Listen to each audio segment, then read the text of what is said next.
tú, Daniel, has sido creo que el hacedor de la frase, una de las medidas estrella, revolución fiscal en España, una revolución fiscal en la que Casado ha repetido insistentemente como uno de sus ejes programáticos en materia económica. Me gustaría que nos explicases un poco en detalle en qué consiste esa revolución fiscal.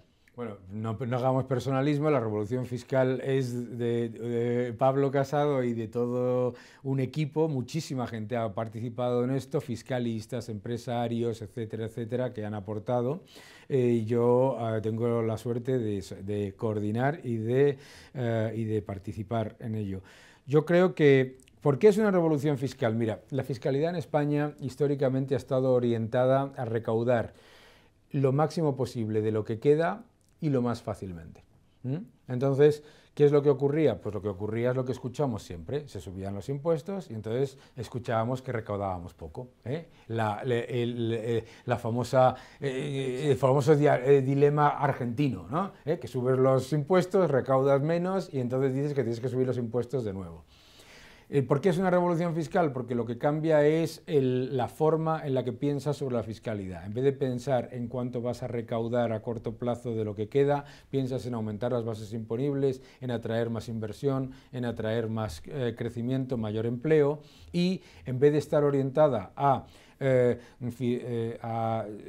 sacar ingresos del fruto del ahorro, lo que intenta es incentivar precisamente ese ahorro y esa inversión prudente que son importantes en una sociedad de progreso. El problema de España no es un problema de curva de Laffer, porque nosotros no tenemos una economía que esté en su pleno potencial y que lo que esté es pensando en marginales sobre la recaudación. Nosotros tenemos un problema de alto desempleo, pequeño tamaño de las empresas y economía sumergida. ¿De acuerdo? Esos tres factores no son factores que tengan que ver con el funcionamiento de la curva de Laffer, sino con la estructura de la economía. Entonces, las empresas españolas son muy pequeñas, de hecho, el 90% de las empresas en España son pequeñas y medianas empresas, y de esas pequeñas y medianas empresas, más de la mitad son microempresas. Para los que nos están viendo, una microempresa es un caballero o una señora con un teléfono y un maletín.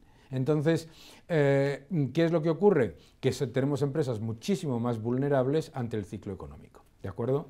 Por lo tanto, nosotros nos tenemos que centrar en facilitar que las empresas crezcan. Nuestras empresas grandes, esas que tanto se critican por parte de los populistas, nuestras grandes empresas también son muy pequeñas y además pertenecen a sectores digamos que no son los sectores pujantes, son sectores que, oye, están muy bien, pero no son sectores de crecimiento, de alto crecimiento, ¿de acuerdo?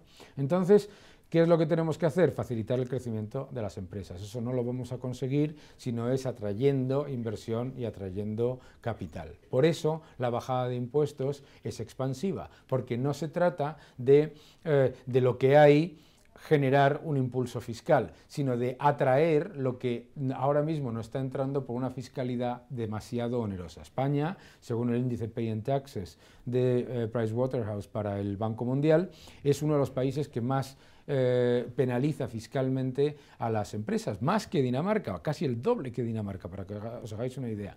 ¿Por qué? Porque hablamos mucho del impuesto de sociedades, pero nos olvidamos de todos los impuestos que hay antes de pagar el impuesto de sociedades. Pero hay otro mantra, que es el de que España tiene una brecha fiscal de 9 puntos, claro. Entonces de ahí vamos a sacar 90.000 millones y porque todo ese dinero está en esa brecha y además el fraude fiscal. Pero vamos, claro. Básicamente la brecha, ¿no?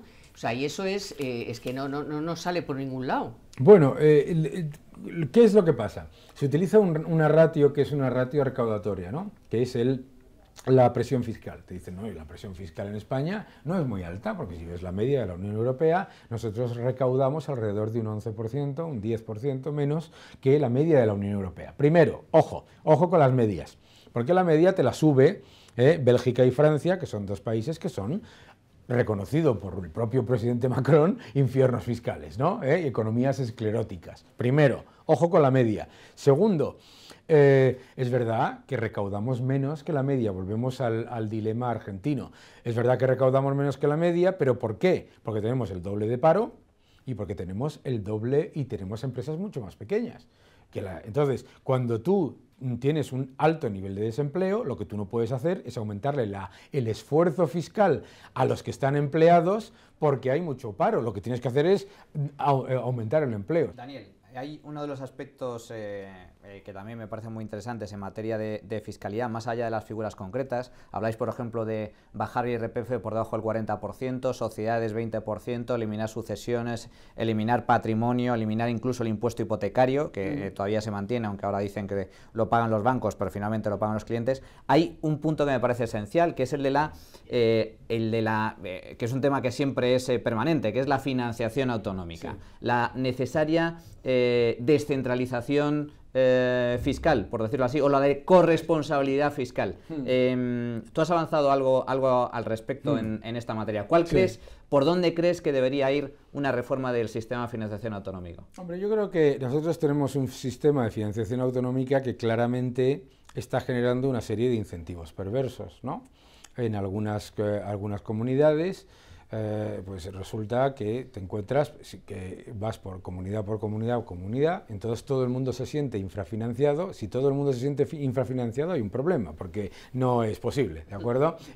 No puede estar el Estado central infrafinanciado, la Seguridad Social infrafinanciada y todas las comunidades, porque eso significa pagar a Alemania, en realidad, ¿no? Entonces, ¿qué es lo que tenemos que hacer? Un sistema de corresponsabilidad fiscal en el que, por supuesto, hay un elemento de solidaridad, pero que no se convierte en un sistema de transferencias en el que se utilizan esas transferencias para continuar siendo el vagón de cola y convertirlo en un sistema de incentivos perversos. Yo creo que se puede facilitar la cohesión y que las comunidades autónomas vayan creciendo de acuerdo a sus capacidades y mejor, con un sistema de solidaridad, sin que se convierta en un sistema en el que termine siendo siempre los mismos los que pagan y siempre los que reciben, y que los que reciben, en vez de converger y mejorar, lo utilicen para crear administraciones paralelas, etcétera, etcétera. Yo creo que se puede utilizar perfectamente mecanismos de corresponsabilidad fiscal. ¿Para qué? Para que haya mayor autonomía y a la vez mayor responsabilidad crediticia. Lo que no se puede decir es que escucho ahora, algunos ha llevado las manos a la cabeza, particularmente en Ciudadanos, o sea, usted defiende mayor autonomía para el gasto, pero no para los ingresos. ¿Qué estamos hablando, no?